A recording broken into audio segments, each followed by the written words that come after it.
ہارون رشید کے دور میں ایک بہت بڑا قحط پڑ گیا۔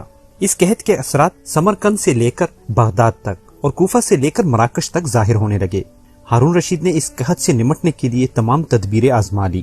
اس نے غلے کے گودام کھول دیے، ٹیکس معاف کر دیے، پوری سلطنت میں سرکاری لنگر خانے قائم کر دیے اور تمام امراء و تاجروں کو متاثرین کی مدد کے لیے موبلائز کر دیا، مگر اس کے باوجود عوام کی حالت ٹھیک نہ ہوئی۔ ایک رات ہارون رشید بہت ٹینشن میں تھے، اسے نیند بھی نہیں آ رہی تھی۔ ٹینشن کے اس عالم میں اس نے اپنے وزیر یحییٰ بن خالد کو طلب کیا۔ یحییٰ بن خالد ہارون رشید کا استاد بھی تھا، اس نے بچپن سے بادشاہ کی تربیت کی تھی۔ ہارون رشید نے یحییٰ بن خالد سے کہا، استاد محترم، آپ مجھے کوئی ایسی کہانی، ایسی داستان سنائے جسے سن کر مجھے قرار آ جائے۔ یحییٰ بن خالد مسکرائے اور عرض کیا، بادشاہ سلامت، میں نے اللہ کی کسی نبی کی حیات طیبہ میں ایک داستان پڑھی تھی۔ داستان مقدر قسمت اور اللہ کی رضا کی سب سے بڑی اور شاندار تشریح ہے۔ اگر آپ اجازت دیں تو وہ داستان میں آپ کے سامنے دہرا دوں۔ بادشاہ نے بے چینی سے فرمایا، یا استاد فوراً فرمائیے، میری جان حلق سے اٹک رہی ہے۔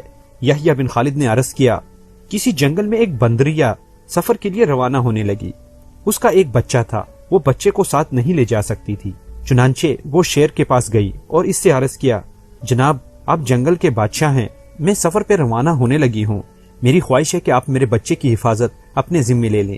شیر نے حامی بھر لی، بندریہ نے اپنا بچہ شیر کے حوالے کر دیا۔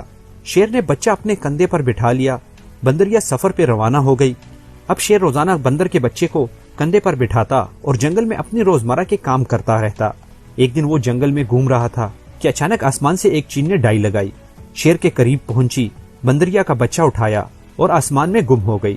شیر جنگل میں بھاگتا دوڑتا رہا لیکن وہ چیل کو نہ پکڑ سکا۔ یحییٰ خالد رکا، اس نے سانس لیا اور خلیفہ ہارون رشید سے عرض کیا، بادشاہ سلامت۔ چند دن بعد بندریہ واپس آئی اور شیر سے اپنے بچے کا مطالبہ کیا۔ شیر نے شرمندگی سے جواب دیا، تمہارا بچہ تو چیل لے گئی ہے۔ بندریہ کو غصہ آ گیا اور اس نے چلا کر کہا، تم کیسے بادشاہ ہو؟ تم ایک امانت کی حفاظت نہیں کر سکتے؟ تم اس سارے جنگل کا نظام کیسے چلاؤ گے؟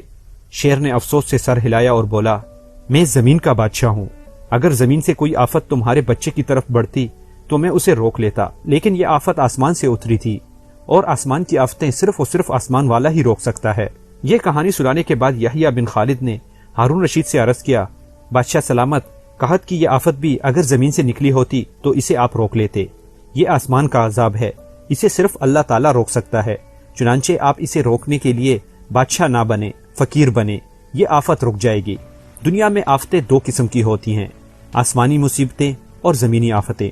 آسمانی آفت سے بچنے کے لیے اللہ تعالیٰ کا راضی ہونا ضروری ہوتا ہے، جبکہ زمینی آفت سے بچاؤ کے لیے انسان کا متحد ہونا، وسائل کی بھرپور استعمال اور حکمران کا اخلاص درکار ہوتا ہے۔